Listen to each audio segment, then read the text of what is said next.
महायुद्ध के बीच लगातार तस्वीर आ रही है थर्ड वर्ल्ड वॉर की। आपको बता दूं, ईरान के सुप्रीम लीडर अयातुल्लाह खामनेई ने इजराइल को युद्ध की खुली चेतावनी दे दी है।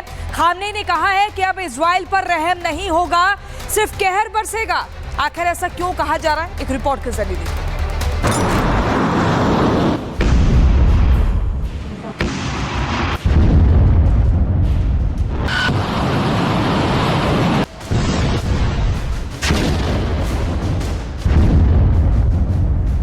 जंग शुरू हो चुकी है।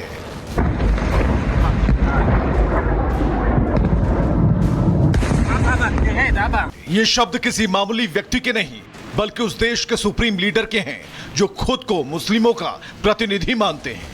उसी ईरानी नेता ने जंग का ऐलान कर दिया है।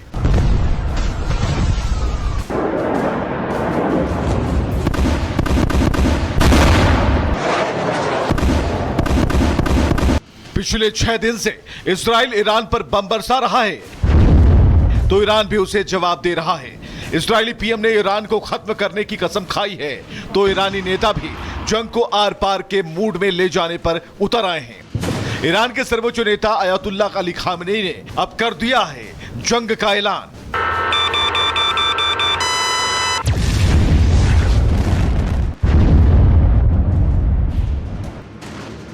खामनेई ने सोशल मीडिया प्लेटफॉर्म एक्स पर एक पोस्ट में लिखा है, जंग शुरू हो गई है, हम यहूदी शासन को कड़ा जवाब देंगे, उन पर कोई दया नहीं दिखाएंगे। खामनेई के ऐलान के कुछ ही मिनट बाद ईरानी सेना ने इजराइल को जवाब दिया।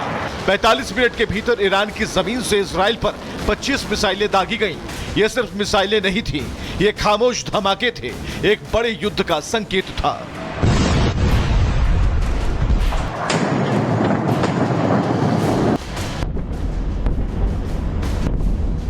ईरान ने भले इंतकाम लेने का ऐलान कर दिया है, लेकिन इजरायली इंतजाम के आगे उनकी हर रणनीति, हर रॉकेट, हर मिसाइल बौनी साबित हो रही है।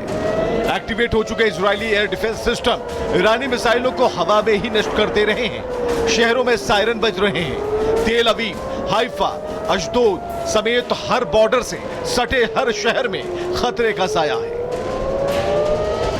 ईरान की 25 मिसाइलें सिर्फ शुरुआत हैं। सूत्रों के मुताबिक ईरान के पास 3000 से ज्यादा बैलिस्टिक मिसाइलें हैं, जो सिर्फ इजराइल ही नहीं, यूएई, सऊदी अरब, यहां तक कि अमेरिकी बेस तक पहुंच सकती हैं। ईरान ने ऐलान कर दिया है कि जंग शुरू हो गई है, लेकिन असली सवाल है, ये युद्ध कितने दिन तक चल सकता है। बात ईरान और इजराइल के सैन्य ताकत की करें तो इस वक्त ईरान के पास एक्टिव सैनिकों की संख्या 5,75,000 है, तो इजराइल के पास 1,70,000। ईरान के पास 3,50,000 रिजर्व फोर्स हैं, तो इजराइल के पास 4,65,000 रिजर्व फोर्स हैं। लड़ाकू विमान ईरान के पास 350 से ज्यादा हैं, तो अमेरिकी तकनीक से लैस इजराइल के पास 600 से ज्यादा फाइटर प्लेन हैं। टैंक ईरान के पास 4,300 हैं, तो इजराइल के पास मात्र 1,500। ईरान सैनिकों के आंकड़ों में आगे है, लेकिन इजराइल के पास अमेरिकी टेक्नोलॉजी और युद्ध में दक्षता का दशक भर का अनुभव। वहीं ईरान मिसाइल मार सकता है, लेकिन इजराइल रोक सकता है। ईरान झोंक सकता है बारूद, लेकिन इजराइल उसे आसमान में ही भस्म कर सकता है। जंग का ट्रिगर ईरान है, लेकिन उसका भविष्य बाकी देशों की रणनीति तय करेगी। अब सवाल यह है, क्या ईरान का हमला सिर्फ इजराइल तक सीमित रहेगा, या खाड़ी के कई और देश इस लपट की चपेट में आ जाएंगे? क्योंकि अगर खाड़ी में बारूदी गंध भरी, तो तीसरे विश्व युद्ध का रास्ता खुल सकता है। Bureau report, Republic Bharat. तो हमले लगातार जारी हैं एक दूसरे पर, तो वहीं फोर्डो परमाणु सेंटर पर हमले की तैयारी में है इजराइल के साथ अमेरिका भी हमला कर सकता है। सामने आ रही इजराइल के सुरक्षा सलाहकार की तरफ से बड़ा बयान दिया गया है। ईरान के फोर्डो परमाणु सेंटर को पूरी तरह से तबाह किया जाएगा। फोर्डो को तबाह करने की तक ये जो जंग है लगातार चलती रहेगी, ये साफ तौर से इजराइल ने कह दिया है। और इस हमले में अमेरिका की तरफ से भी जो साथ है वो इजराइल का दिया जा सकता है, क्योंकि फोर्डो उन तमाम परमाणु जो है जगहों में से एक है जहां पर ईरान लगातार अपनी परमाणु शक्ति को डेवलप करने की कोशिश जो है कर रहा है। और ये इजराइल अमेरिका ने साफ कर दिया है कि किसी भी सूरत में ये स्वीकार नहीं है कि न्यूक्लियर पावर ईरान के पास हो, और ये जंग तब तक जारी रहेगी जब तक कि घुटने ईरान नहीं टेक देता है। और चलिए अब आपको मैं ग्राफिक्स के जरिए बताती हूँ ईरान का न्यूक्लियर प्रोग्राम आखिर क्या है। यूरेनियम हेक्साफ्लोराइड रिएक्टर फ्यूल और परमाणु हथियारों के लिए यूरेनियम मेटल बनाती है, ये आप देख रहे हैं। अगर तेहरान की मैं बात करूं तो Tehran Fordow fuel enrichment plant है, 2200 सेंट्रीफ्यूज का इस्तेमाल ये करता है। इसके अलावा यूरेनियम को 60% एनरिच भी करता है। वहीं अगर देखिए बुशहर की बात करें तो न्यूक्लियर पावर प्लांट है, ईरान का एकमात्र चालू न्यूक्लियर प्लांट ये बताया जाता है। रूसी ईंधन से चलता है बुशहर प्लांट। और साथ ही अगर हम देखें नतांज एनरिचमेंट कॉम्प्लेक्स 14,000 सेंट्रीफ्यूज का इस्तेमाल कर सकता है, यूरेनियम को 60% तक एनरिच कर सकता है, ये इसकी खासियत है। तो ये अलग अलग वो साइट्स हैं, वो कॉम्प्लेक्स हैं जहां पर मैं आपको बता दूं ये अपनी परमाणु शक्ति को बताते हैं। और वही एक और बड़ी जानकारी सामने आ रही है, अमेरिका ने B-52 बॉम्बर फाइटर जेट को अलर्ट कर दिया है। सैन्य कार्रवाई के लिए B-52 बॉम्बर को स्टैंड बाय किया गया है। परमाणु बम ले जाने की क्षमता B-52 बॉम्बर की है। वहीं आपको बताएं कि अमेरिका के सबसे शक्तिशाली लड़ाकू विमानों में से एक है। मीडिया रिपोर्ट्स में यह दावा किया जा रहा है कि जंग बढ़ने पर अमेरिका इस विमान का इस्तेमाल कर सकता है। B-52 बॉम्बर को अमेरिका की तरफ से अलर्ट कर दिया गया।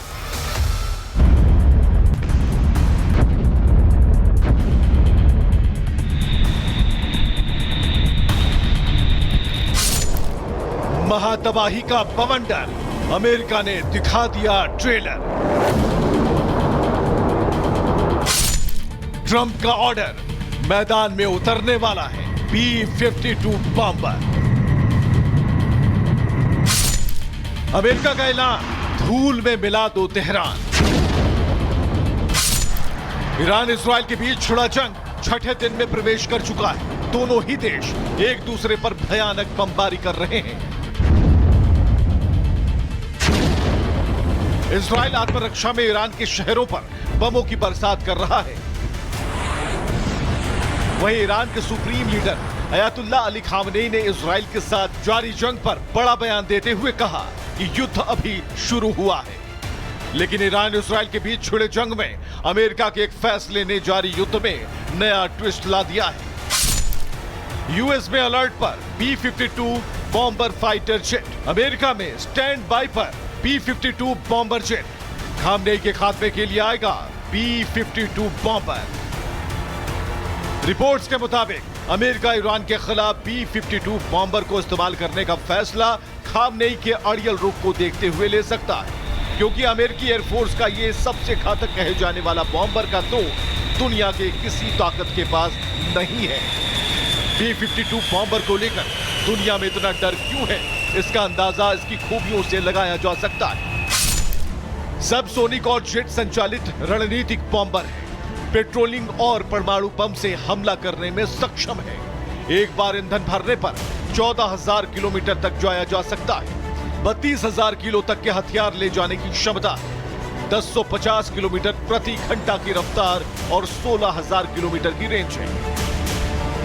जाहिर है B-52 बॉम्बर ईरान इजराइल युद्ध की दिशा और दशा दोनों बदल सकता है, क्योंकि इतिहास गवाह है जब भी अमेरिका ने बदसूरत मोटा हाथी कहे जाने वाले इस बम वर्षक विमान को युद्ध क्षेत्र में उतारा है, यह दुश्मन के लिए काल साबित हुआ है।